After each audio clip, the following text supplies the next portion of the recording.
লক্ষ্মীপুরের চন্দ্রগঞ্জে একটি ঐতিহ্যবাহী মাদ্রাসার জমি অবৈধভাবে দখলের চেষ্টা এবং এক শিক্ষকের উপর হামলার প্রতিবাদে মানববন্ধন অনুষ্ঠিত হয়েছে।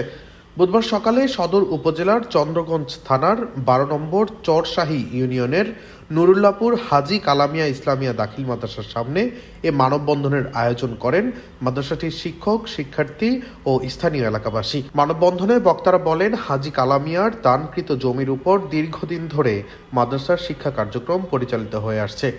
সম্প্রতি আব্দুল্লাহ আল মামুন শিপন নিজেকে জমির ওয়ারিশ দাবি করে বালু ফেলে মাদ্রাসাটির জমি দখলের চেষ্টা করছেন। বক্তারা আরও অভিযোগ করেন, জমি দখলের প্রতিবাদ করায় গত ২৫ ডিসেম্বর রাতে চন্দ্রগঞ্জ পশ্চিম বাজার এলাকায় শিপনের নেতৃত্বে মাদ্রাসার শিক্ষক ফারুকের উপর হামলা চালানো হয়। পাশাপাশি মাদ্রাসার সুপারকে বিভিন্নভাবে হুমকি দেওয়া হচ্ছে বলেও অভিযোগ করা হয়। এই ঘটনায় থানায় লিখিত অভিযোগ দায়ের করা হয়েছে বলে জানান তারা। মানববন্ধনে বক্তারা দ্রুত অভিযুক্তদের বিরুদ্ধে আইনগত ব্যবস্থা গ্রহণ এবং মাদ্রাসার জমি দখলমুক্ত রাখতে প্রশাসনের কার্যকর হস্তক্ষেপ দাবি করেন। এ সময় মানববন্ধনে উপস্থিত ছিলেন মাদ্রাসার শিক্ষক সাইফুল ইসলাম, মাওলানা ইয়াহিয়া, অভিভাবক জাহাঙ্গীর, মোহাম্মদ খোকন, তোফাজ্জল হোসেন বাবুল, প্রাক্তন শিক্ষার্থী রনি, মাদ্রাসাটির শিক্ষার্থী ও স্থানীয় বাসিন্দারা। ডেস্ক রিপোর্ট, দৈনিক ডেস্টিনি।